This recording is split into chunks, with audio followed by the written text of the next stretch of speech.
Alô, queridos irmãos, queridas irmãs, está entrando no ar mais um episódio do seu programa, o Evangelho em Espírito e Verdade, aqui pela Web Rádio Cristo Consolador.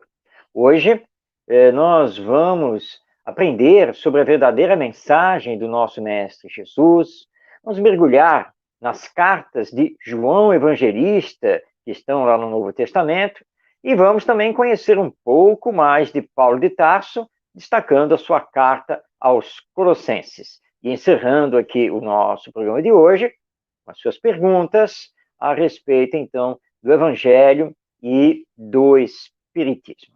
Muito bem, você sabe qual é a verdadeira mensagem de Jesus? Nós temos sobre o nosso Mestre centenas, talvez mesmo milhares de livros, monografias, teses, discussões teológicas sobre Jesus e o significado dos seus ensinos. É claro que o Espiritismo não poderia ficar fora desse universo, mas com a simplicidade e naturalidade que caracteriza a doutrina espírita, nós entendemos nos ensinos de Jesus uma mensagem, acima de tudo, de cunho espiritual. A mensagem que veio mostrar a todos nós a necessidade de nos amarmos, por sermos irmãos como filhos de Deus. Jesus esteve aqui na Terra numa época em que o amor ao próximo e a caridade praticamente não eram considerados. Os povos gladiavam entre si, guerreavam entre si.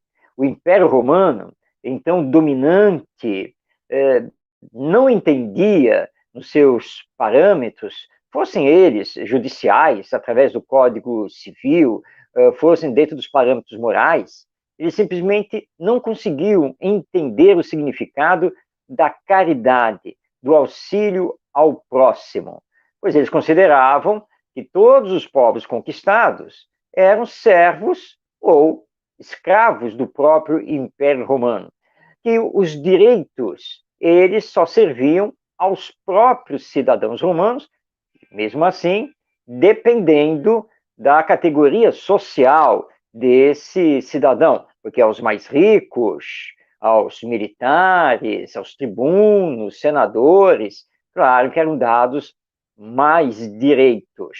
Então, falar de amai-vos uns aos outros, falar em perdoar as ofensas, em ajudar o próximo, isso era algo quase que impensável para aqueles que constituíam o Império Romano, os outros povos conquistados e mesmo para os judeus, que apesar de considerarem a crença no Deus único, esse Deus judaico da época não era um Deus de amor absoluto, era um Deus também vingativo, também era um Deus guerreiro.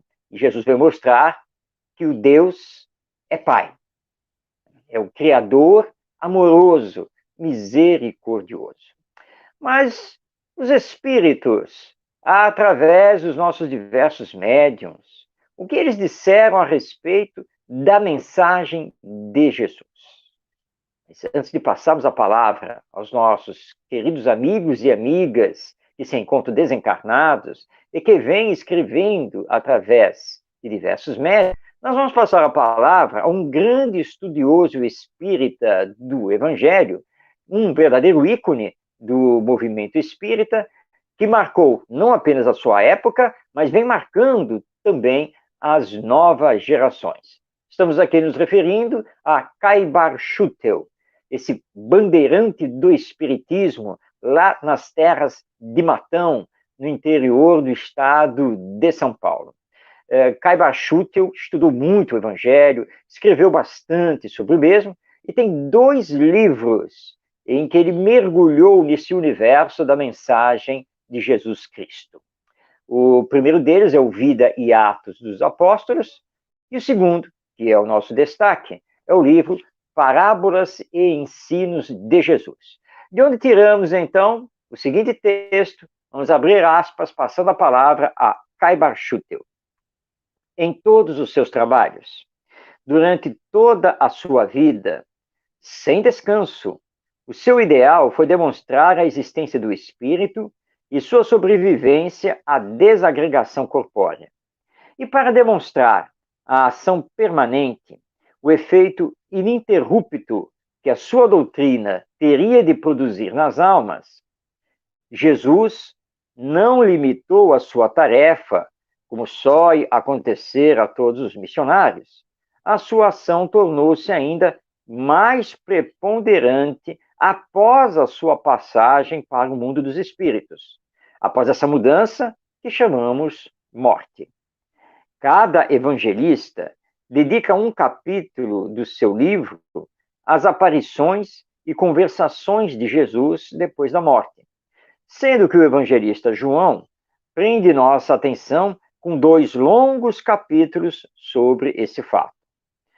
Paulo, um dos maiores gênios que a história menciona, em suas epístolas, insiste tenazmente sobre as aparições de Jesus, fato que, como ele próprio afirma, o converteu ao cristianismo.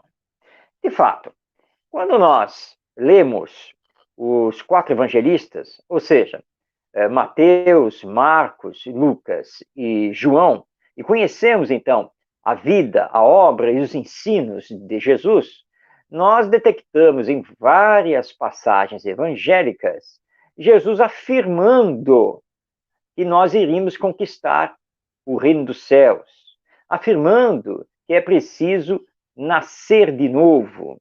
E ele vai dar o testemunho disso no chamado fenômeno da ressurreição, 3 dias após a sua morte na crucificação, quando ele, então, primeiramente, aparece para as mulheres e depois, lá no cenáculo, ele vai aparecer para os seus discípulos, onde temos aquela famosa cena do discípulo Tomé, que quer tocar em Jesus para saber se é ele mesmo. E assim é feito. E esse fenômeno é perfeitamente explicado pelo Espiritismo, porque é o fenômeno da materialização do Espírito. Porque Jesus estava ressuscitado em corpo espiritual, ou seja, o perispírito, não no corpo material. E na sequência, Jesus vai passar 40 dias com seus discípulos e seguidores, que ficaram famosos na narrativa lá dos Atos dos Apóstolos, como os 500 da Galileia, onde ele então vai ensiná-los e prepará-los para saírem ao mundo, para pregar então o Evangelho. Então, nós vemos que Jesus se preocupou em eternizar e universalizar a sua mensagem, que é uma mensagem totalmente espiritual, de acordo com a realidade da vida. Bem, vamos agora conhecer o que nos diz o benfeitor espiritual Emmanuel, através da psicografia do Chico Xavier, sobre Jesus, no livro A Caminho da Luz, especificamente no capítulo 12 dessa obra maravilhosa, que é uma obra que relata a história da evolução humana através da visão espiritual, da visão dos espíritos. Então, no capítulo 12 do livro A Caminho da Luz, diz então Emmanuel, vamos abrir aspas para ele: o Cristo vinha trazer ao mundo os fundamentos eternos da verdade e do amor. Sua palavra, mansa e generosa, reunia todos os infortunados e todos os pecadores. Escolheu os ambientes mais pobres e mais desataviados para viver a intensidade de suas lições sublimes, mostrando aos homens que a verdade dispensava o cenário suntuoso dos areópagos, dos fóruns e dos templos, para fazer-se ouvir na sua misteriosa beleza. Suas pregações na praça pública verificam-se a propósito dos seres mais desprotegidos e desclassificados, como a demonstrar que a sua palavra vinha reunir todas as criaturas na mesma vibração de fraternidade e na mesma estrada luminosa do amor. Combateu pacificamente todas as violências oficiais do judaísmo, renovando a lei antiga com a doutrina do esclarecimento, da tolerância e do perdão. Espalhou as mais claras visões da vida imortal, ensinando às criaturas terrestres que existe algo superior às pátrias, às bandeiras, ao sangue e às leis humanas. Sua palavra profunda, enérgica e misericordiosa refundiu todas as filosofias, aclarou o caminho das ciências e já teria irmanado todas as religiões da terra se a impiedade dos homens não fizesse valer o peso da iniquidade na balança da redenção. Fechando aspas, essas são as palavras do nosso querido Emmanuel, através do Chico Xavier, sobre a verdadeira mensagem de Jesus Cristo. A mensagem da paz, da mansuetude, da misericórdia, da bondade, da esperança, da fraternidade. A mensagem que veio ao povo, a todos, e que dispensou os templos, os auditórios, os acadêmicos, porque Jesus ensinava na praça pública, nas ruas, à beira da praia, em todos os recantos, sempre atendendo o povo, que, segundo os evangelistas, acorriam de todos os lugares da Judéia, da Galileia, da Samaria e também de outras regiões, outros países não judeus, que ouviam falar de Jesus e iam até ele. E assim ele consolava, ele curava, esclarecia, alentava os corações sofredores e falava do Pai misericordioso, bondoso, todo amor, e que nós deveríamos, portanto, também nos entender através dessa mensagem maior do amor ao próximo, do perdão das ofensas, para construir um mundo novo, uma humanidade regenerada, transformada, e olhando mais além da morte.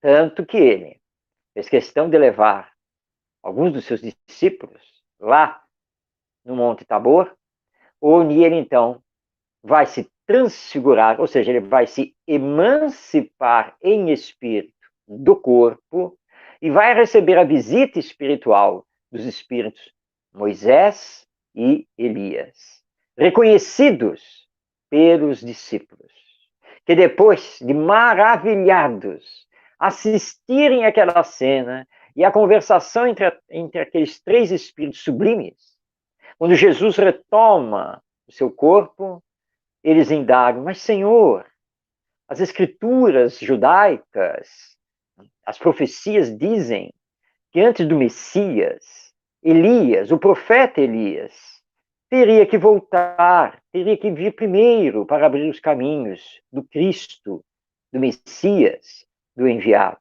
Nós acabamos de ver Elias, em espírito, conversar com o Senhor. Então Elias não veio? Mas se Elias não veio antes, como o Senhor está se proclamando que é o enviado, que é o Cristo de Deus? E aí Jesus, com muita tranquilidade, esclarece: Elias já retornou. Ele já voltou, sim, já esteve entre nós, mas ele não foi reconhecido. E fizeram dele o que quiseram. Agora ele já está de retorno ao mundo espiritual. E é por isso que pôde vir aqui para conversar comigo. E aí então narram os discípulos que na mesma hora eles então lembraram e entenderam que Elias tinha sido João Batista, aquele que se proclamava como o que estava abrindo os caminhos para o Senhor da vida. E que lá no Rio Jordão, no batismo, no encontro entre os dois, havia apontado para Jesus e havia dito: Este é o Cristo. Este é o enviado de Deus. Este é aquele que, a partir de agora, vocês têm que seguir. Eu tenho que diminuir para que ele cresça. E João Batista já havia desencarnado, decapitado por Herodes, portanto já se encontrava no mundo espiritual e se apresentou não como João Batista, mas sim personificando o profeta Elias, que ele havia sido. Portanto, em tudo, nós vemos a realidade espiritual na vida, nos atos e nos ensinos do nosso Mestre Jesus, que trazia para nós essa mensagem e trazia para nós também a realidade do amor, do perdão das ofensas, da esperança, da misericórdia e da fraternidade. Essa é a verdadeira mensagem de nosso Senhor Jesus Cristo. Pois bem, entre os evangelistas, destaca-se um que é conhecido como sendo o discípulo amado de Jesus, ou o discípulo mais jovem do Mestre, que é João, conhecido como João Evangelista. João, além de ter escrito o seu evangelho, ele também escreveu 3 cartas que fazem parte do Novo Testamento. Bem, estou afirmando que as cartas são de João, não porque historicamente isso esteja confirmado. Há uma dúvida atroz, profunda, muito grande entre todos os estudiosos, os antropólogos, os historiadores, os teólogos, se essas 3 cartas que estão assinadas, ou pelo menos estão consignadas como sendo de João, se realmente elas foram escritas por João Evangelista. Por que isso? Porque os textos chegaram até nós sem assinatura, sem apresentação. Então, não se sabe, de acordo com os textos, se realmente era João Evangelista. Mas os chamados pais da igreja confirmam, ainda no primeiro século e também no segundo século da era cristã, que as cartas teriam sido escritas de fato por João Evangelista. Entre esses pais da igreja, nós vamos ter Clemente de Alexandria, Orígenes, Tertuliano, entre outros, que dão o seu testemunho, e eles estavam mais próximos, até porque João desencarnou com idade bem avançada, quase que no final do primeiro século do cristianismo. Então, eles afirmam que as cartas são de João. A Igreja Católica, ao compor os livros que formam o Novo Testamento, considerou então que as 3 cartas, de fato, pertencem a João Evangelista. Emmanuel, seu nosso querido amigo espiritual, através do nosso Chico Xavier, ele corrobora essa informação. Ele diz que realmente João escreveu essas 3 cartas no final da sua vida, quando ele pregava e dirigia a igreja em Éfeso.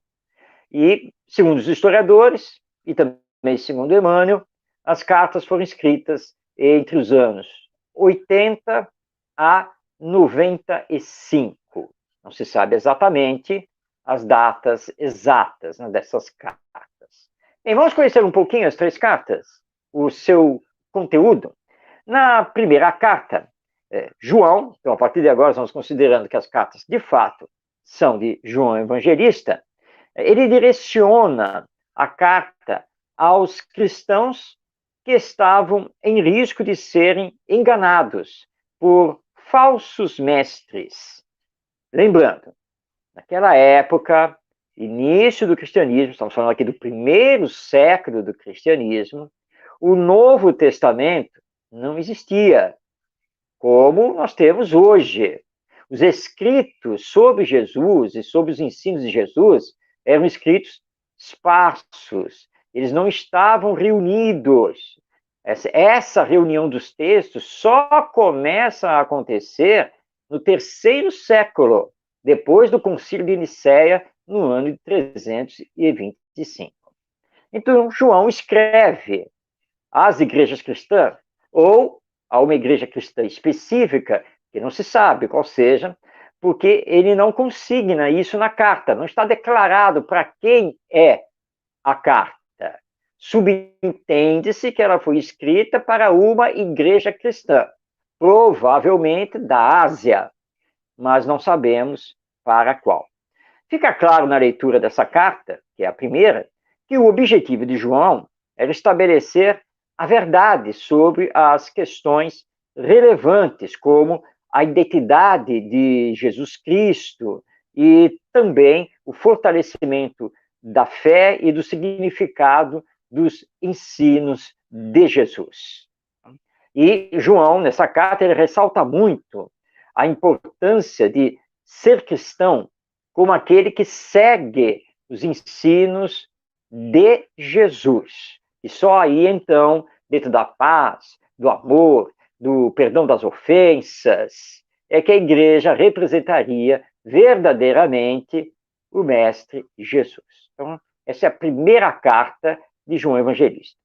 Há uma segunda, a segunda carta é mais curta do que a primeira, e ela é declaradamente dirigida aos membros de uma igreja cristã. Mas não há declaração de qual igreja seria.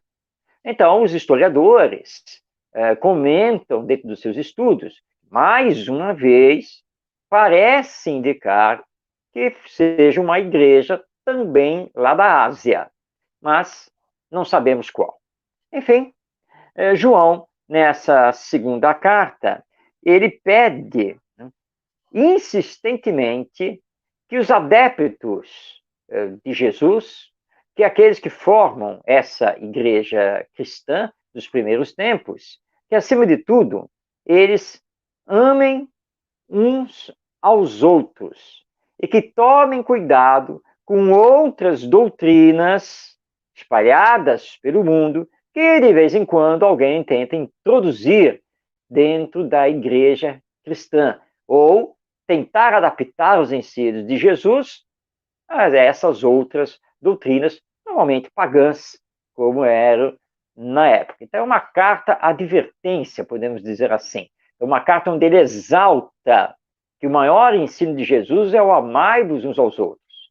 E que os cristãos, os seguidores de Jesus, tinham então que pugnar, tinham que fazer todos os esforços para, acima de tudo, se amarem, se compreenderem, serem solidários entre si, para representarem com toda a fé, com todo o amor, Jesus aqui na face da terra. Essa é a segunda carta.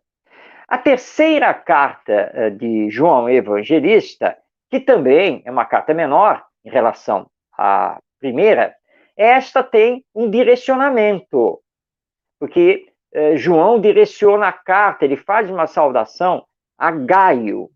Gaio seria dirigente de uma igreja cristã na Ásia. Entretanto, mais uma vez, João não declara qual igreja. Os historiadores até hoje não conseguiram saber quem é exatamente esse Gaio e qual era a igreja cristã que ele dirigia, ou seja, em que cidade, de qual lugar. Mas pelo menos a carta tem um endereçamento. Então ela foi escrita e enviada a Gaio, que seria então dirigente de uma das igrejas cristãs, provavelmente na Ásia. E nessa carta, João elogia Gaio, ou seja, que Gaio estava sendo um bom dirigente dos cristãos lá na sua igreja e estava mantendo a pureza dos ensinos do Mestre Jesus.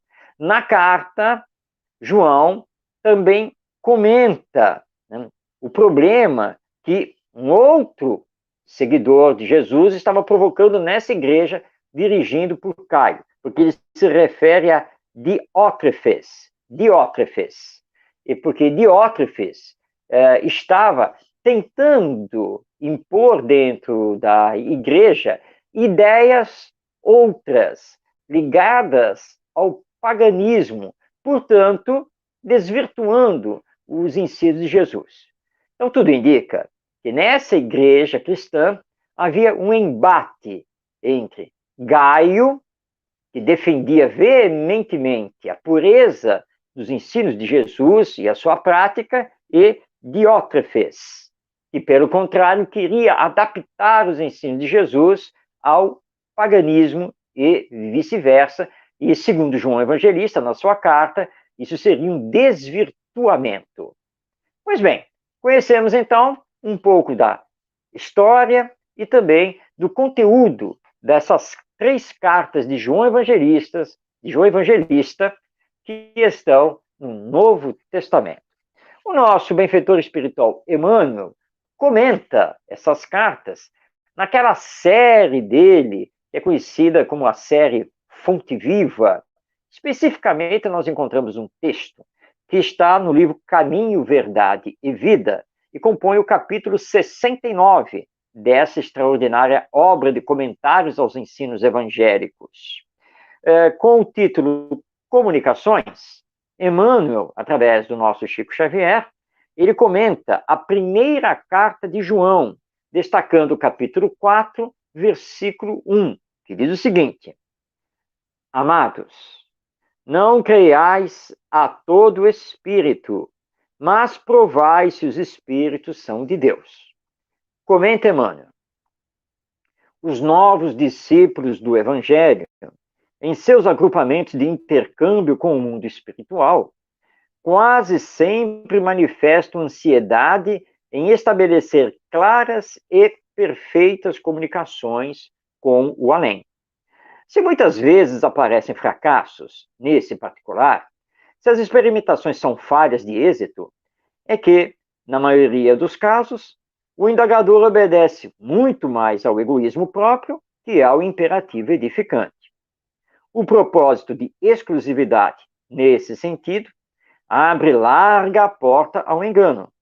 Por meio dela, malfeitores, com instrumentos nocivos, podem penetrar o templo, uma vez que o aprendiz cerrou os olhos ao horizonte das verdades eternas.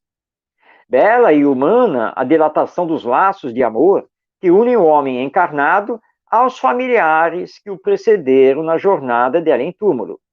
Mas é inaceitável que o estudante obrigue quem lhe serviu de pai ou de irmão a interferir nas situações particulares que lhe dizem respeito. Haverá sempre quem dispense luz nas assembleias de homens sinceros. O programa de semelhante assistência, contudo, não pode ser substancialmente organizado pelas criaturas, muitas vezes inscientes das necessidades próprias. E, em virtude disso, recomendou o apóstolo que o discípulo atente, não para quem fale, mas para a essência das palavras, a fim de certificar-se se o visitante vem de Deus. Nós espíritas conhecemos isso muito bem, porque Allan Kardec e os espíritos superiores nos chamam a atenção e não podemos aceitar a palavra de qualquer espírito que se apresente através dos canais da mediunidade. Tudo tem que ser passado pelos crivos da lógica, da razão, do bom senso, da universalidade do ensino dos espíritos e não pode contradizer os princípios que formam o espiritismo. João, já na sua época, detentor de mediunidade, sabedor que nas igrejas cristãs os espíritos eram ouvidos, ele fala aqui diretamente sobre isso. Amados, não creiais a todo espírito, mas provai se os espíritos são de Deus. Ora, os espíritos aqui, neste caso, não são os encarnados, não são os próprios cristãos, mas são os desencarnados, os que já partiram pelas portas da morte de volta ao mundo espiritual. E então João faz esta advertência: cuidado com que os espíritos falam nas reuniões cristãs. É preciso saber se esse espírito realmente está vindo de Deus, ou seja, se ele é um bom espírito, se a sua mensagem de fato é boa, é confiável, se está de acordo com os ensinos do Mestre Jesus. Então, já naquela época, nós já tínhamos a mediunidade, nós já tínhamos as comunicações espirituais e já havia, então, essa preocupação de João Evangelista de advertir os adeptos para tomar cuidado. Não é o nome do Espírito que interessa, mas sim o conteúdo da sua palavra, da sua mensagem. E lembrando aqui o nosso Emmanuel, aqueles que voltaram ao mundo espiritual antes de nós podem estar em situação muito ruim. Não é lícito que queiramos que eles, agora no mundo espiritual, venham aqui nos orientar e resolver os nossos problemas, as nossas situações. Essas demandas são nossas, não são deles. O intercâmbio mediúnico é sempre para ser útil dentro do campo da orientação moral. Eis então aí esta passagem que está na primeira carta de João, com os comentários do nosso Emmanuel. Por falar então em cartas, as 3 cartas de João Evangelista, vamos passar a palavra então a um outro apóstolo de Jesus e que escreveu muitas cartas. Chegaram até nós compondo o Novo Testamento, nada mais, nada menos do que 14 cartas dele. Paulo de Tarso, esse grande apóstolo do Evangelho, que espalhou a boa nova pela Ásia e para a Europa do seu tempo. Nós estamos aqui no nosso programa destacando a cada edição uma das cartas de Paulo de Tarso. Hoje é a vez da carta aos Colossenses. Nessa carta, nosso Paulo de Tarso, ele então vai fazer advertências, vai nos trazer outros ensinos sobre os ensinos do nosso Mestre Jesus. Emmanuel, no livro Paulo e Estevão, obra portentosa, histórica, maravilhosa, psicografada por Chico Xavier, ele afirma que, de fato, a carta é de Paulo de Tarso, foi escrita para a igreja cristã da cidade de Colossos, que ficava localizada na Ásia Menor, na região da Frígia, hoje pertencente à Turquia. Bem, por que Emmanuel afirma isso, e nós estamos trazendo essa informação? É que os historiadores têm muita dúvida sobre a autenticidade da carta aos Colossenses. Não há entre os historiadores um acordo. Alguns acham que essa carta seria apócrifa, ela não seria realmente de Paulo de Tarso. Já outros defendem que sim, ele escreveu essa carta. A carta aos Colossenses é mais uma que pertence àquele grupo de cartas da prisão. Ou seja, é uma carta que foi escrita por Paulo de Tarso quando ele estava prisioneiro do Império Romano, lá na cidade de Roma. Era muito natural naquela época que quando Paulo ficava vários meses numa cidade, como no caso da prisão em Roma, então, ao longo de mais de ano, então era natural que se espalhasse a notícia entre as igrejas cristãs nascentes de que Paulo estava na cidade X.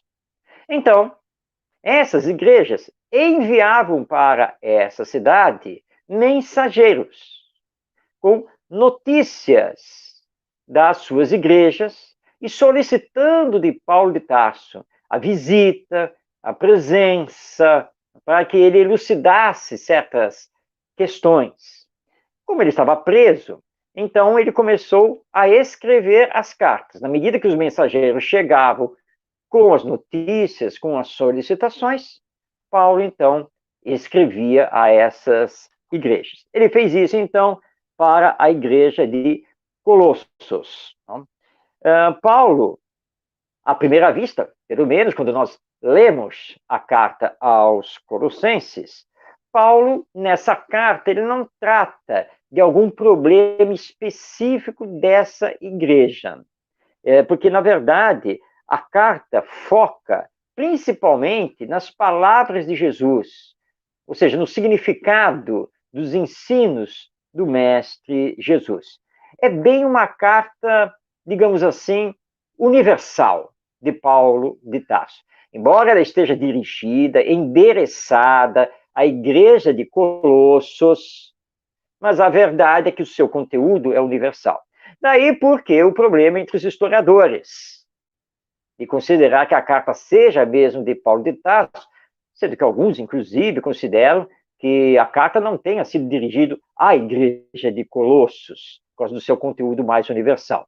Mas aqui nós temos o peso de Emmanuel, confirmando para nós, espiritualmente, através da mediunidade do Chico Xavier, que a carta é de Paulo de Tarso e que ela, sim, foi escrita para a igreja de Colossos. Muito bem. Então, se a carta trata dos ensinos de Jesus, vamos destacar um deles aqui também com os comentários de Emmanuel. E nós encontramos um destaque desta carta aos Colossenses no livro Pão Nosso, compondo o capítulo 57, com o título Perante Jesus. A passagem destacada por Emmanuel está na carta aos Colossenses, capítulo 3, versículo 23, e é a seguinte: E tudo quanto fizerdes, fazei-o de todo o coração, como ao Senhor, e não aos homens. Essa é a palavra, então, de Paulo de Tarso aos Colossenses. Comenta Emmanuel. A compreensão do serviço do Cristo entre as criaturas humanas alcançará mais tarde a precisa amplitude para a glorificação daquele que nos segue de perto, desde o primeiro dia, esclarecendo-nos o caminho com a divina luz. Se cada homem culto indagasse de si mesmo quanto ao fundamento essencial de suas atividades na Terra, encontraria sempre no santuário interior vastos horizontes para ilações de valor infinito.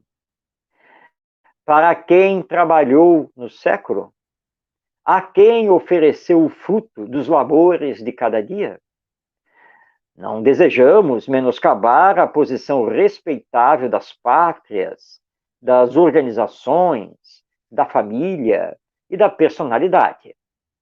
Todavia, não podemos desconhecer-lhes a expressão de relatividade no tempo.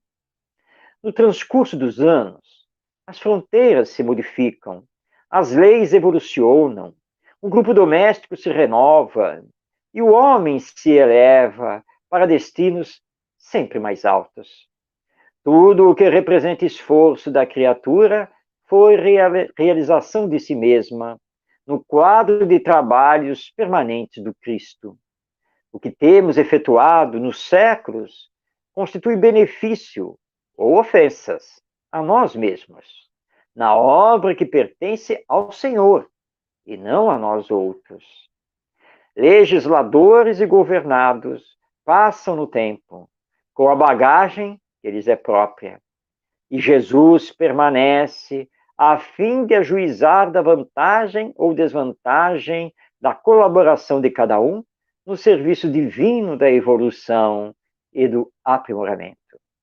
A administração e obediência, responsabilidades de traçar e seguir, são apenas subdivisões da mordomia conferida pelo Senhor aos tutelados. O trabalho digno é a oportunidade santa. Dentro dos círculos do serviço, a atitude assumida pelo homem honrar-lhe-á ou desonrar-lhe-á a personalidade eterna perante Jesus Cristo. Bom, nosso querido Emmanuel está aqui provocando uma séria reflexão. A quem temos servido no mundo? A nós mesmos? Aos homens? Ou a Jesus? Quais são os esforços que estamos fazendo no nosso dia a dia para representarmos com dignidade o Evangelho? Então, subsiste sempre essa pergunta: a quem estamos servindo no mundo? É a pergunta que, na verdade, Paulo de Tarso dirigiu aos Colossenses, quando ele aqui diz que tudo quanto fizermos, devemos fazê-lo de todo o coração ao Senhor e não aos homens. Nós temos que tomar muito cuidado com essas questões humanas que são passageiras. É claro que nós devemos ter obediência às leis. É claro que nós temos, sim, que reconhecer a importância das instituições humanas, as mais diversas. Mas tudo isso se modifica com o tempo, conforme vamos progredindo. Mas Jesus Cristo, esse nunca passa. Ele não se modifica. Seus ensinos morais são eternos. São para todos os tempos, para todos os seres humanos, são universais. Por isso, aqui na Terra, nesta atual encarnação, nós não devemos simplesmente servir aos homens. Nós estamos aqui para servir a Jesus, o governador espiritual da humanidade, aquele que é amor em plenitude e que veio nos entregar o amor, esse sentimento maior. Então, aqui na Terra, temos que fazer todos os esforços para amarmos-nos e amarmos o nosso próximo, como servidores fiéis de Jesus. Porque é Ele que vai depois nos recepcionar. E haveremos então de colher aquilo que semeamos nesta bendita existência que nos é prodigalizada, que nos é dada por Deus, nosso Pai, para nossa evolução. Então, vamos ficar com esta colocação de Paulo de Tarso e com esta advertência de Emmanuel, comentando essa epístola aos Colossenses. A quem estamos servindo no mundo? E se estamos servindo a Jesus, nós o estamos servindo de todo o coração? Ficam então aqui as indagações para a nossa reflexão. Pois bem, já vimos então qual é, à luz do Espiritismo, a verdadeira mensagem de Jesus Cristo. Já fizemos um mergulho nas 3 cartas de João Evangelista que compõem o Novo Testamento e acabamos de fazer todo o entendimento a respeito da epístola ou carta de Paulo de Tarso aos Colossenses, destacando um dos seus conteúdos. Bem, agora é a hora de começarmos a chegar ao final do nosso programa, o Evangelho em Espírito e Verdade, passando a palavra a você que nos acompanha e que vem nos entregando, nos fazendo algumas perguntas. E nós reservamos uma pergunta para o programa de hoje, uma pergunta muito importante e é uma pergunta que vai abrir um leque de conhecimento muito grande para todos nós espíritas e aqueles que estão interessados em conhecer a mensagem espírita sobre o Evangelho. Porque nos foi indagado onde encontrar na literatura espírita obras mediúnicas, ou seja, obras ditadas pelos espíritos sobre o Evangelho. Bem, nós vamos fazer aqui o destaque de algumas dessas obras. E já pedindo perdão aos espíritos por esquecermos esta ou aquela. Mas nós vamos fazer aqui um esforço de para podermos trazer a todos, pelo menos o que consideramos como obras espíritas, mediúnicas, principais sobre o Evangelho. Bem, nós vamos começar com uma obra que é indispensável para todo espírita, para todo aquele que está estudando o Evangelho, que é o livro Boa Nova, do espírito Humberto de Campos, através da psicografia de Francisco Cândido Xavier. Boa Nova é aquela obra que toca o coração, onde Humberto de Campos traz para nós diversas passagens da vida de Jesus, passagens essas que estão relatadas pelos 4 evangelistas, mas do ponto de vista espiritual. É como se Humberto de Campos recontasse as passagens. É como se nós tivéssemos aqui nesta obra Boa Nova uma espécie de evangelho segundo Humberto de Campos, que escreveu o livro segundo o folclore, segundo os estudos que são realizados do evangelho no mundo espiritual. Portanto, nós recomendamos com bastante ênfase esse livro Boa Nova, autoria do espírito Humberto de Campos, pela psicografia de Francisco Cândido Xavier, é uma obra editada, lançada pela Federação Espírita Brasileira. Vamos destacar agora um outro livro, que é um livro de histórias muito significativas, maravilhosas, simples, mas de muita profundidade. Livro trazido pelo espírito Nélio Lúcio, também através da psicografia de Francisco Cândido Xavier. Trata-se da obra Jesus no Lar, que é um livro encantador, um livro em que Nélio Lúcio nos traz outras histórias sobre Jesus, normalmente não presentes entre os 4 evangelistas no Novo Testamento.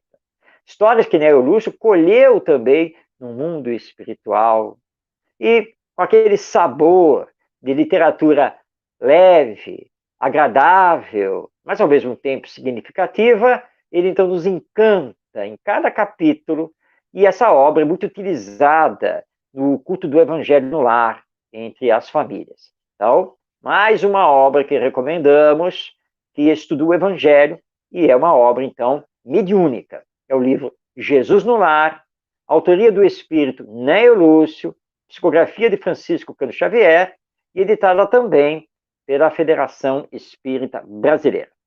Vamos agora destacar uma obra que particularmente muito nos toca, que é o livro Primícias do Reino, do espírito Amélia Rodrigues, através da mediunidade de Divaldo Pereira Franco.